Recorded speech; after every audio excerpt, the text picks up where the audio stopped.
Faltan solamente unos días, el 2 de octubre, para las elecciones presidenciales en Brasil, el gigante de América del Sur. Al mismo tiempo, lo que pasó en Chile ha cambiado la dinámica de gran parte de la América Latina. En este programa estamos presentando varios líderes latinoamericanos que nos están hablando de distintos aspectos de los países. Hoy tenemos con nosotros a alguien que conoce muy bien la América Latina, exministro de Defensa, exministro de Gobierno, Gabinete en Bolivia, su país, fundador y director ejecutivo del Instituto Interamericano por la Democracia. Con nosotros está Carlos Sánchez Bersay. Bienvenido, doctor. Hemos estado hablando de Argentina, de Paraguay, un país que está ejemplar. Pero queremos convocarlo a usted para hablar de Brasil. No hay una conversación muy grande aquí, ni siquiera en la prensa de Brasil. Y hay unas elecciones en solamente unos días. Sí, bueno, Brasil tiene una confrontación que es reflejo de lo que ha estado pasando en la región, las dos Américas. Choca el socialismo del siglo XXI, que va de la mano de Lula, que fue presidente ya en 2 periodos y que terminó en la cárcel por corrupción, por el famoso Lava Jato, en el que estaba metido Castro, Chávez y toda la región del socialismo del siglo XXI, ha conseguido una autorización de revocatoria de esas sentencias y es candidato. Y el otro es el presidente Bolsonaro, que es considerado un conservador, y las encuestas hasta este momento presentarían a Lula como ganador de la primera vuelta. Pero hay 3 cosas que destacar en el Brasil. Primero, que la elección en el Brasil no es diferente a la de Colombia, a la de Chile, a la de Perú. La confrontación es del socialismo del siglo XXI, castrochavismo, en este caso representado por Lula, contra el sistema democrático, en este caso representado por Bolsonaro. El resultado, ahí sí hay diferencia. Brasil es una democracia consolidada.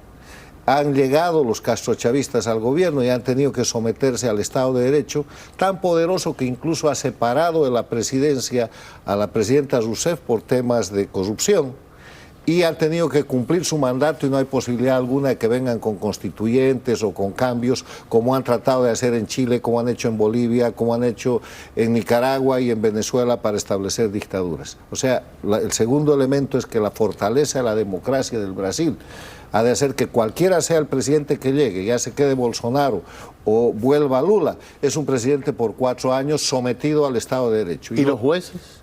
Los jueces tienen cierto tipo de independencia, aunque está visto que la justicia ha sido tocada para favorecer a Lula, regresándolo, sacándolo de la cárcel para que sea presidente. Pero en todo caso hay un margen de credibilidad importante. Lo que sí hay, y ese es el tercer elemento, es que es un país dividido. Hay una confrontación casi de mitad a mitad respecto a lo que son las opciones de Bolsonaro o Lula. Y Bolsonaro, en su opinión, doctor, ha tenido una gestión favorable al pueblo, porque él salió prácticamente de pequeños partidos.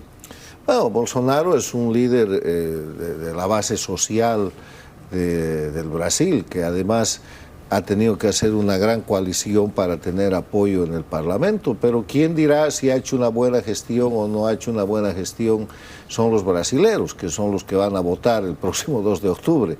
En todo caso, visto desde afuera, Bolsonaro es un presidente que ha gobernado para adentro, ha gobernado para el Brasil. Usted sabe que el Brasil es un territorio tan grande, es casi un continente, y tiene una visión muy interna de lo que es su política. Ha mantenido una economía boyante, un Brasil exportador, y en el ámbito de las relaciones internacionales ha mantenido sus relaciones en buen nivel, tanto con Estados Unidos como con Rusia.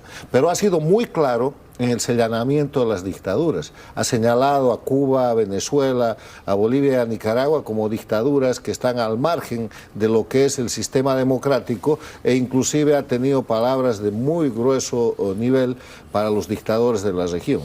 ¿Y por qué Brasil ha logrado eso, doctor? Usted, que fue parte de gobiernos democráticos en Bolivia, ¿Cómo Brasil lo ha logrado?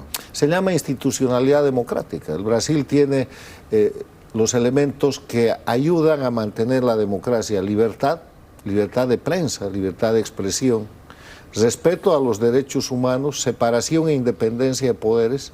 Los jueces no son controlados, por lo menos todos los jueces, por los otros poderes. Hay un juego realmente democrático. Es un Estado federal, es un país federal. Y además de eso tiene un sistema electoral que es más o menos confiable. O sea, son los elementos esenciales de la democracia que apenas llegan los castrochavistas tratan de hacer desaparecer. Lo mismo que ha pasado en Chile. Chile, ¿por qué ha funcionado la respuesta del 4 de septiembre? Porque hay un sistema electoral que es manual. Entonces no hay manera que hagan fraude, la suma es computarizada, pero el voto es manual.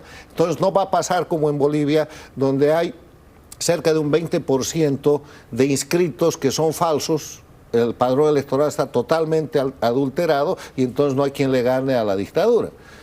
Otro ejemplo importante es Argentina. ¿Qué pasa con Argentina? Argentina está bajo el control de un gobierno pro-castrista, pro-castrochavista, Fernández Kirchner, con una economía desastrosa y con una gestión fatal en el marco de la corrupción.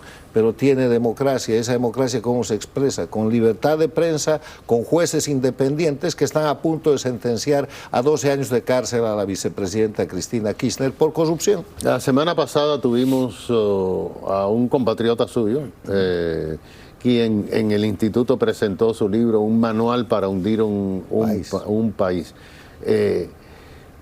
¿Por qué se cometieron tantos errores en su país?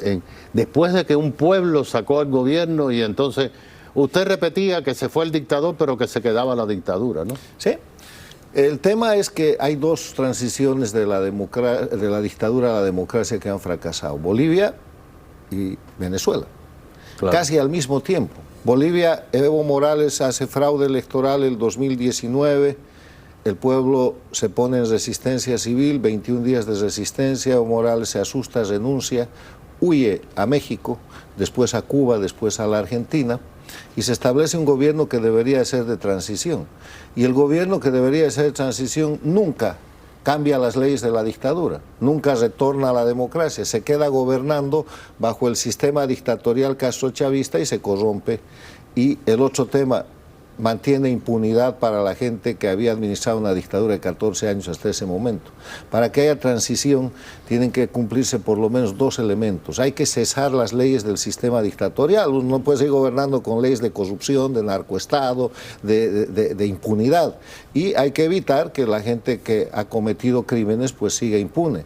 En Venezuela está pasando exactamente lo mismo, donde un gobierno legítimo, presidido por el presidente Guaidó, con reconocimiento de más de 60 estados, está agonizando y así, permitiendo que el dictador crezca y se relegitime en un escenario en el cual la dictadura esa tenía que haber cesado, pero no ha sucedido porque nunca el señor Guaidó armó gobierno, nunca estableció un sistema que reemplace las normas de la dictadura y nunca llevaron adelante las acciones adecuadas. Dos personas han perjudicado dos países. No son dos personas, son dos tipos de proceso, porque detrás del gobierno interino de Yanine Áñez está la gente que sigue en Bolivia, está Jorge Quiroga, está Carlos Mesa, está el señor Camacho, está el señor Ortiz, está Doria Medina, que son la gente de siempre, son la gente que le entregó la Constitución a Evo Morales como oposición funcional, y es la gente que cuando llegó Yanine Áñez la rodearon y mantuvieron la dictadura.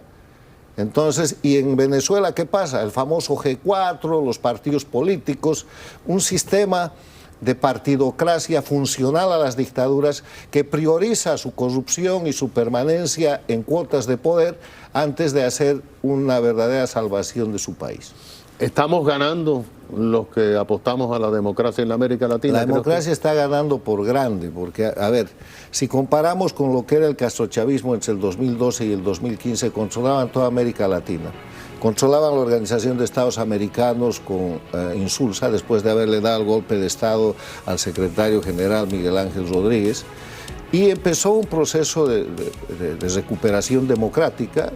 Perdieron la Argentina, perdieron el Paraguay y no lo recuperaron nunca más, se fue el obispo Lugo, perdieron el Uruguay, ahí salió José, el presidente del socialismo del siglo del siglo XXI, José Mujica, perdieron el Brasil, se sacó por vía de impeachment, llegó Bolsonaro, pero salió por vía de impeachment la señora Rousseff, nunca controlaron el Perú. En el Ecuador recuperó la democracia el Ecuador de manos de Lenín Moreno, y ahora todo lo que ha pasado es que han montado un contraataque en el cual han recuperado la dictadura en Bolivia, tienen el gobierno paradictatorial de la Argentina y México, pero en pésimas condiciones, con valores de respaldo popular de menos del 20%, y van a tener que llegar al poder en menos de 2 años. Muchas gracias a Carlos Sánchez Berzaín, quien es uno de nuestros más reconocidos líderes latinoamericanos, director y fundador del Instituto Interamericano por la Democracia. Enseguida regresamos.